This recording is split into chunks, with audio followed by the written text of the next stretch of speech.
श्रीराम आपल्या सर्वांच्या हृदयस्थ वसणाऱ्या आत्मारामास साष्टांग प्रणिपात करून गोस्वामी तुलसीदास रचित श्री रामचरितमानस या ग्रंथातील जो द्वितीय सोपान अयोध्याकांड याचं आपण चिंतन करत आहोत. सज्जन हो, हे आपलाच कथाचिंतन क्रमांक 667. आपण गेल्या चिंतन प्रवाहामध्ये राजा जनक आणि सीताजींची भेट जी या चित्रकूट पर्वतावर या जनकवासियांच्या आश्रमस्थानाजवळ झाली आहे त्याचं एक अत्यंत करुणामय चिंतन ऐकत होतो, ज्या आधाराने हे मिलन केवळ एक बाप लेकीचं नव्हतं. इथं सीताजींच्या असलेल्या या अत्यंत सुंदर आचरणामुळं राजा जनकाच्या हृदयामध्ये असलेलं पवित्र प्रेम ह्याला गोस्वामीजींनी एका सुंदर रूपकामध्ये आपल्या समोर ठेवलं. श्रीमद भागवत या ग्रंथातील 12व्या स्कंधातील मार्कंडेय ऋषींची कथा आपल्या समोर त्यांनी राजा जनकाच्या या हृदयात निर्माण झालेल्या प्रेमरूपी सागराची अवस्था समजून सांगण्यासाठी केली. जेव्हा सीताजींचा हा अत्यंत विनय, त्यांचं हे आचरण राजा जनकाने पाहिलं, ज्या सीतेला आपण सोन्याने मढवून अयोध्येला पाठवलं, परंतु आज या वल्कलांमध्ये देखील आपली सीता ज्या पद्धतीने, ज्या विनयाने, ज्या समाधानाने या सर्व कुटुंबामध्ये सर्वांशी व्यवहार करत आहे, हे पाहिल्यानंतर राजा जनकाच्या हृदयामध्ये आपल्या या कन्येविषयी अपार प्रेम उमटलेलं आहे. त्या प्रेमसागरामध्ये राजा जनक जणू काही बुडू लागलेला आहे.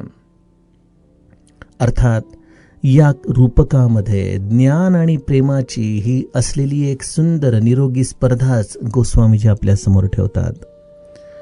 आणि भगवंताच्या या प्राप्तीमध्ये शेवटी ज्ञान देखील एक उपाधीच कशा पद्धतीने ठरते हे परमसत्य आपल्याला जणू काही सांगतात. राजा जनकाची ही विदेही अवस्था या प्रेमसागरामध्ये बुडू लागली, जणू काही त्याचं मन प्रयाग झालेलं आहे. आणि त्यावेळेला सीताजी अक्षयवटासारख्या या प्रेमसागरामधून आपल्या प्रेमाच्या आधाराने आपल्या वडिलांना आधार देतात आणि या अक्षयवटाच्या एका पानावरती असलेल्या या बालमुकुंद रूपी रामाचं दर्शन राजा जनकाला घडवून त्या आधाराने त्यांच्या अंतःकरणाला स्थिरता प्रदान करतात. प्रसंग म्हटला तर सोपा, परंतु त्यामध्ये अतिगुह्य असलेलं हे गोस्वामीजींचं रूपक कालच्या चौपायांमधून आपण समजावून घेतला. सीताजींना देखील या प्रसंगामध्ये धैर्य धारण करणं अत्यंत अवघड होत होतं, परंतु धर्माचं, नीतीचं या सर्व असलेल्या गोष्टींचा विचार करून ते आपल्या मनामध्ये धैर्य धारण करून आपल्या वडिलांना आधार देत आहेत.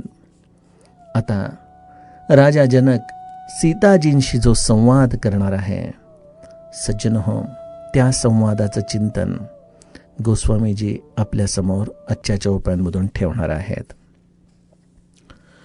तापस बेश जनक सिय देखी, भय उपेमु परितोषु विशेषी, पुत्री पवित्र किए कुल दो, सुजस धवल जगु कह सबको, जीती सुरसरी कीरति सरी तोरी, गवनु की न विधि अंड करोरी, गंग अवनी थल तीनी बड़े रे, किए साधु समाज घने रे, पितु कह सत्य स्नेह सुबानी, सिय सकुच महु मनहु समानी, पुनि पितु मातुली निउर लाई, सिख आशीष हित दीन्ही सुहाई, कहती नसीय सकुची मन माही, इहाँ बसब रजनी भलनाही, लखी रूख रानी जनाय उराऊ, हृदय सराहत सीलू सुभाऊ, बार बार मिली भेटिसिय बिदा कीन्ही सन्मानी, कही समय सिर भरत गती, रानी सुबानी सयानी सियावर रामचंद्र प्रिय हो.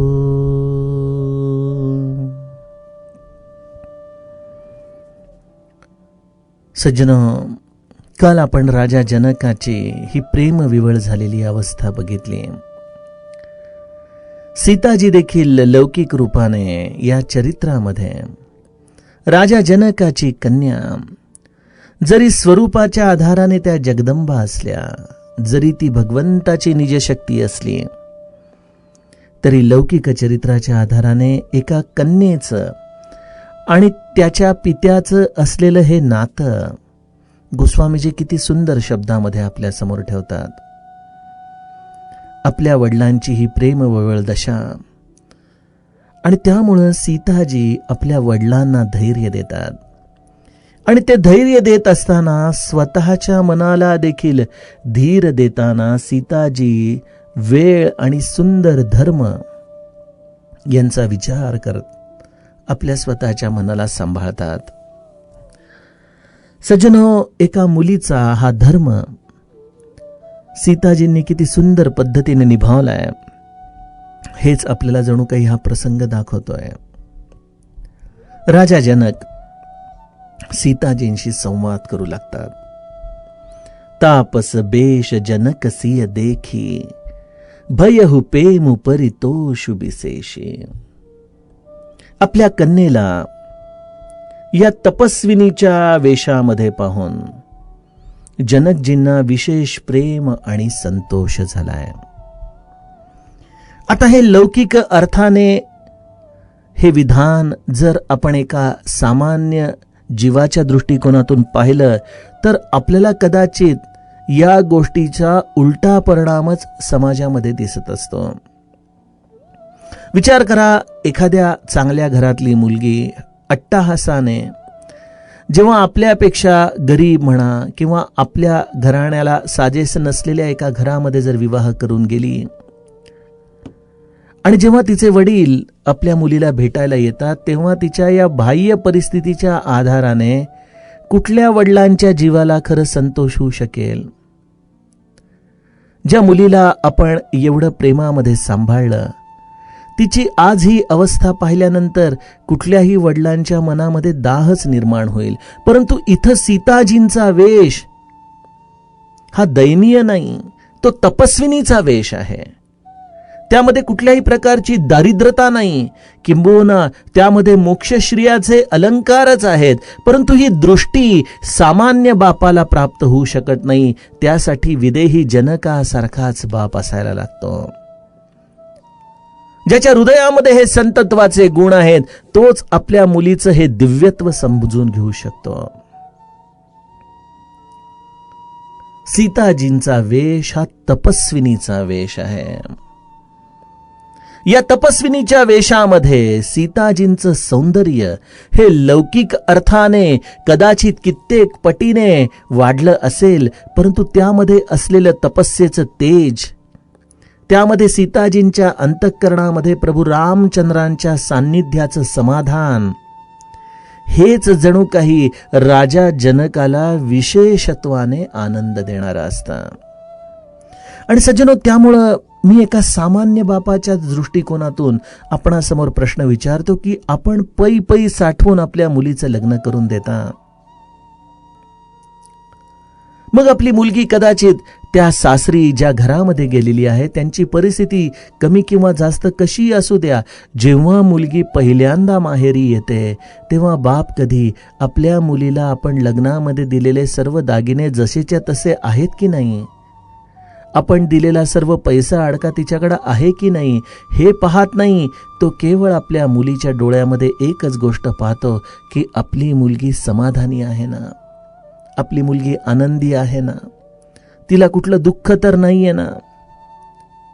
आणि मला वाटतं या समाधानाच्या आणि आनंदाच्या पलीकडं त्या बापाला खरंच काही नको असतं. राजा जनक देखील सीताजींच्याकडे पाहतोय. जरी बाह्य अंगाने वल्कलामध्ये आपली कन्या असली तरी देखील त्या सोन्या नाण्यापेक्षा देखील अत्यंत प्रसन्न आणि समाधानामध्ये आपली ही कन्या आहे, याचंच दर्शन विदेही राजा जनकाला होत आहे. आणि त्यामुळं राजा जनकाला आपल्या कन्येचं या तपस्विनी रूपाचं दर्शन झाल्यानंतर विशेष प्रेम आणि संतोष त्याच्या हृदयामध्ये उत्पन्न झालेला आहे. आपण बालकांडामध्ये जाऊयात. जेव्हा हिमालय आणि मैनाला नारदांनी पार्वतीचं दर्शन घेतल्यानंतर बोध दिला की ही कन्या ज्याच्यासाठी म्हणून जन्माला आलेली आहे तो महादेव हा केवळ तपश्चर्येनेच तिला प्राप्त होणार आहे, आणि त्यासाठी पार्वतीला तपस्येला जाऊ द्यावं. त्यावेळेला मैना आणि हिमालयाच्या हृदयामध्ये देखील दुःख झालं, यात काही शंका नाही.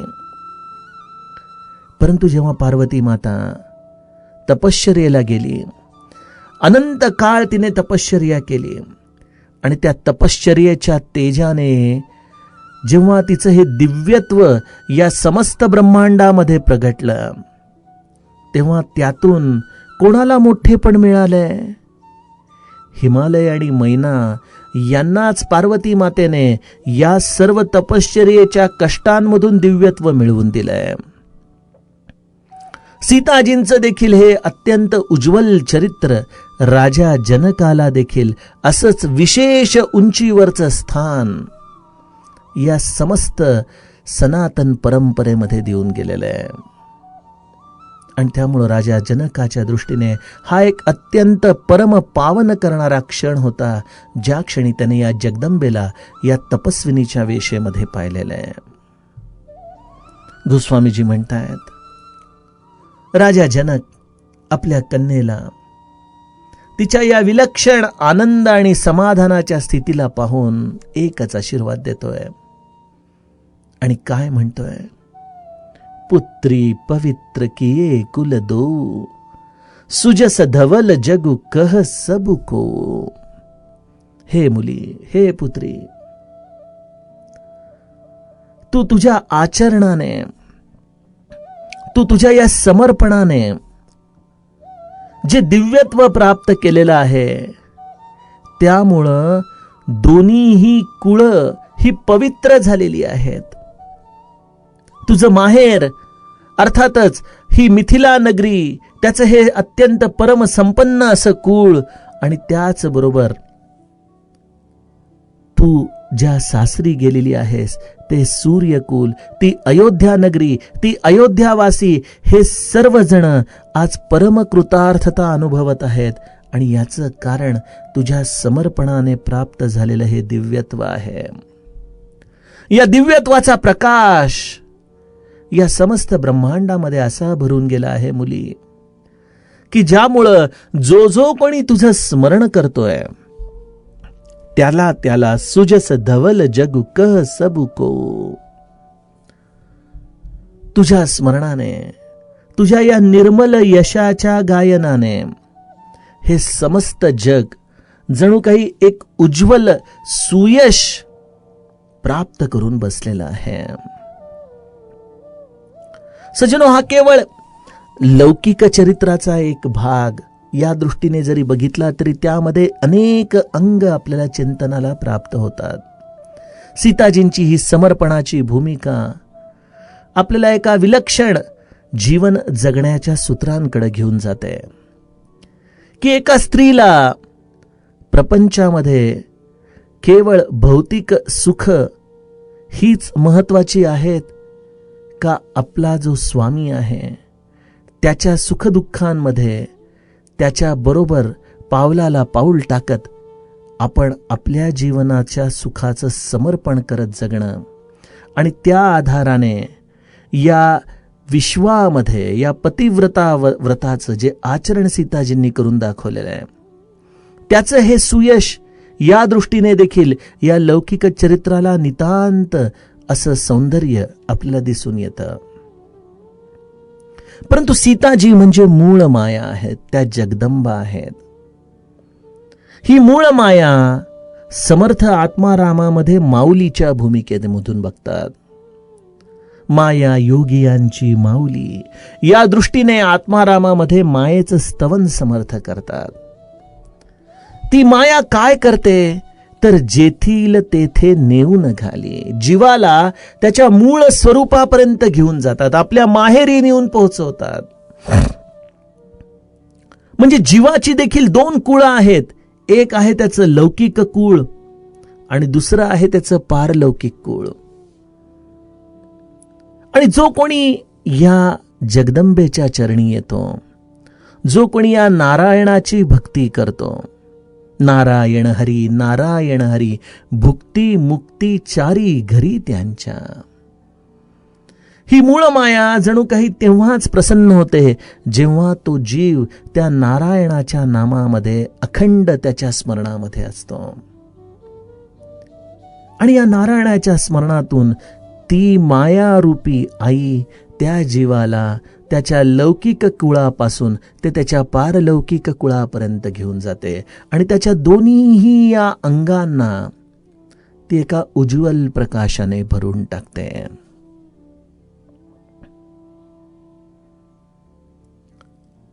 नामवंदना हे जे गोस्वामीजींनी अत्यंत सुंदर बालकांडाच्या सुरुवातीला आपल्याला भगवंताच्या नामाचं महात्म्य सांगणारे 10 दोहे सांगितलेले आहेत ना सज्जनो, ते अत्यंत चिंतनीय आहेत, अत्यंत अभ्यास करण्यासारखे आहेत. त्यामध्ये गोस्वामीजी नामाचं महत्व सांगताना एके ठिकाणी काय म्हणतात, आखर मधुर मनोहर जो बरन बिलोचन जन जिय जो, सुमिरत कहत सुनत सुठी नीखे, राम लखन सम प्रिय तुलसी के. त्यामध्येच एक अत्यंत सुंदर विचार गोस्वामीजी या नामाच्या विषयी लिहिताना म्हणतात की लोक लाहू परलोक निबाहू. नाम काय करतं तर जीवाचा हा लौकिक कुळ आणि त्याचा पारलौकिक कुळ या दोघांमध्येही त्याला विशेषत्वाने सुयश मिळवून देतं. सीताजी हे भगवंताशी अतिसंलग्न तत्व आहे. ज्याप्रमाणे नाम आणि प्रभू रामचंद्र हे दोघं एकमेकांपासून वेगळे नाहीत, त्याचप्रमाणे सीताजी आणि प्रभू रामचंद्र हे देखील एकमेकांपासून वेगळे नाहीत. त्यामुळे भगवंताचं नाम हेच जणू काही या जगदंबेची कृपा आहे. जे भगवंताचं नाम मुखामध्ये राहणं हीच जणू काही या मूळ माया जगदंबेची परमकृपा आहे.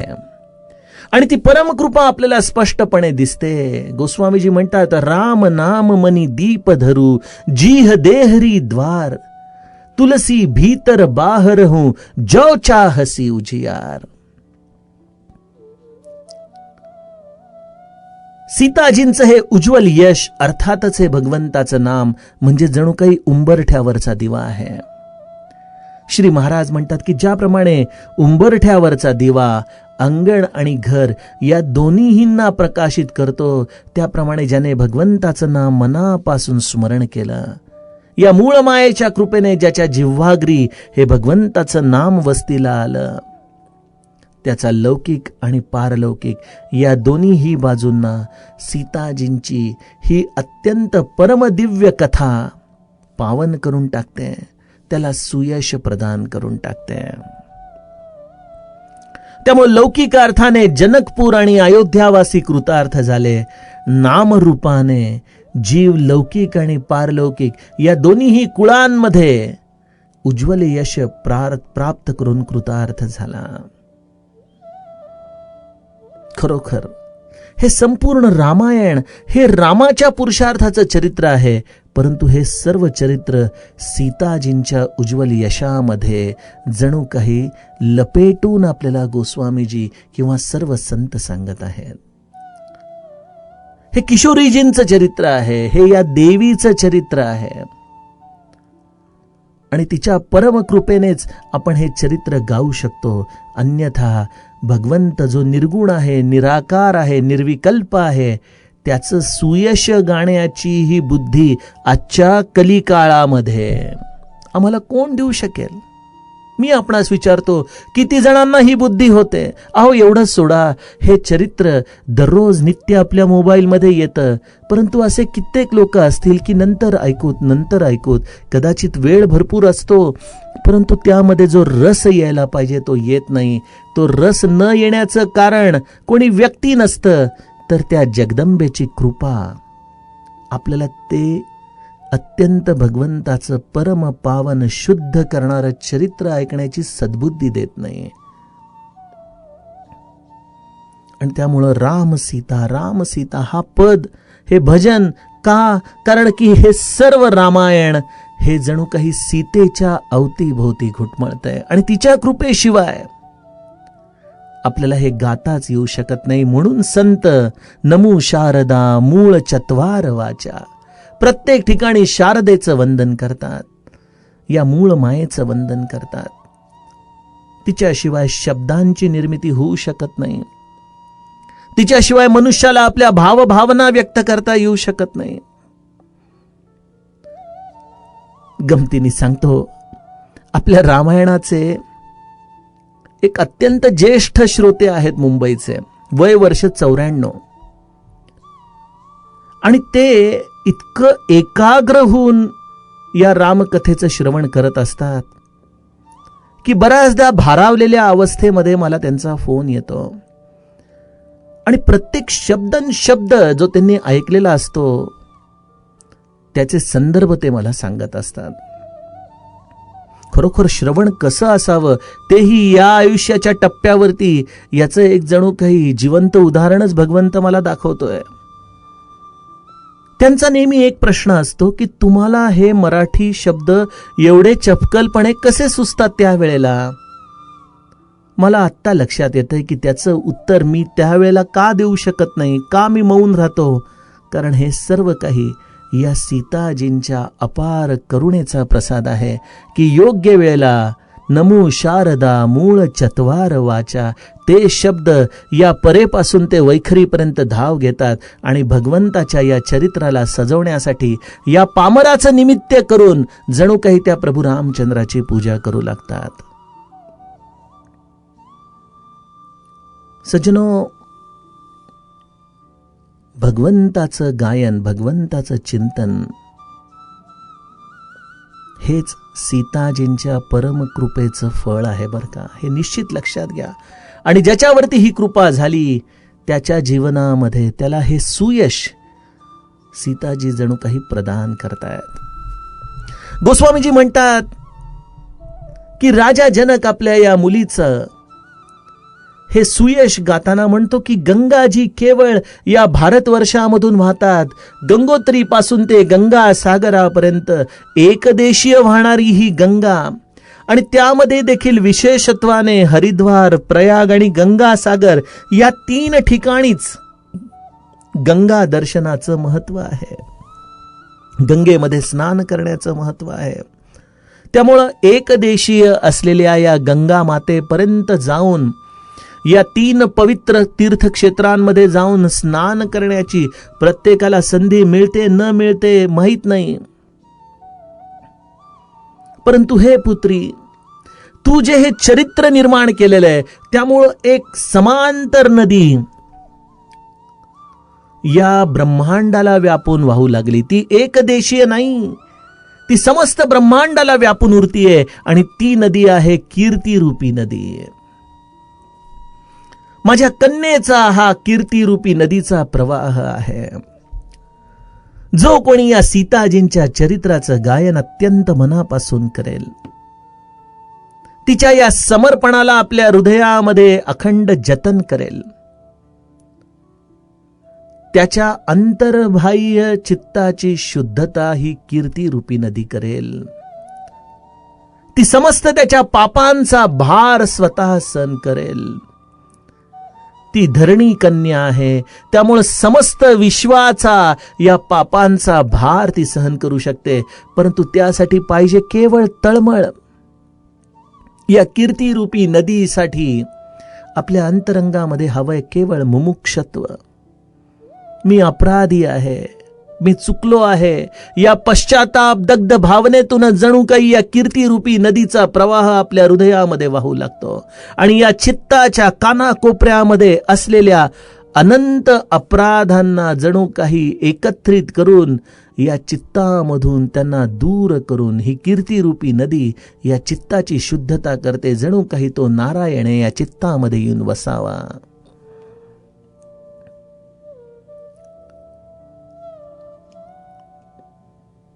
सज्जनो, समर्थ माऊली मनाच्या श्लोकामध्ये म्हणते, देहे त्यागिता कीर्ती मागे उरावी, मना सज्जना हेची क्रिया धरावी, मना चंदनाचे परित्वा झिजावे, परी अंतरी सज्जना नीव वावे. कीर्ती ही केवळ जनामध्ये त्यालाच प्राप्त होते ज्याने आपला देह या जनासाठी चंदनासारखा झिजवलेला आहे, ज्याने या चंदनाप्रमाणे सर्व विश्वाला शीतलता दिली, प्रसन्नता दिली, आनंद दिला. ज्याप्रमाणे चंदन हा सुगंधाचं, मांगल्याचं, शीतलतेचं प्रतीक आहे, त्याप्रमाणे ज्याने आपल्या जीवनामध्ये आचरण हे दुसऱ्यांसाठी केलं, ज्याप्रमाणे माझे श्री महाराज दीनदास म्हणून या विश्वामध्ये सतत आपल्या या देहाला कष्टवत राहिले, जो आपल्या जीवनामध्ये इतका निस्वार्थी झाला की ज्याला स्वतःला काही साध्य करायचं राहिलं नाही, अशा व्यक्तीच्या जीवनामध्ये ही कीर्तिरूपी नदी अंतर्बाह्य त्याला भरून टाकते बघा.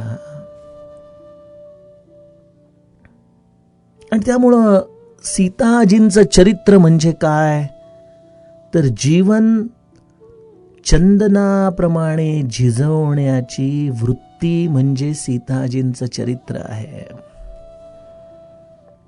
सीताजींचं चरित्र म्हणजे केवळ नवरात्राचे कडक उपवास नाही,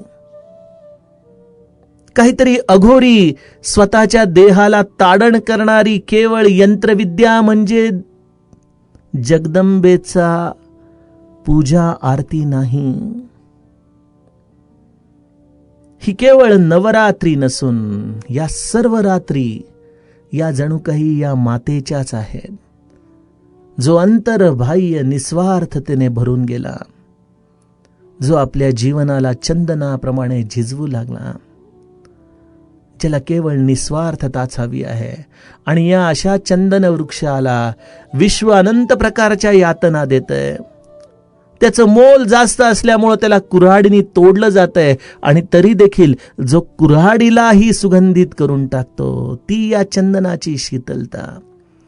असं व्यक्तित्व, असं हे संतत्व आपल्या हृदयामध्ये निर्माण करणं, ही तितिक्षा म्हणजे सीताजी आहेत. आणि मग अशी स्त्री ज्या घरामध्ये येते ती दोन्हीही कुळांना उद्धरून नाही का टाकणार. अशी तितिक्षा ज्याच्या जीवनामध्ये येतं त्याचा लोक आणि परलोक नाही का निभावून टाकणार.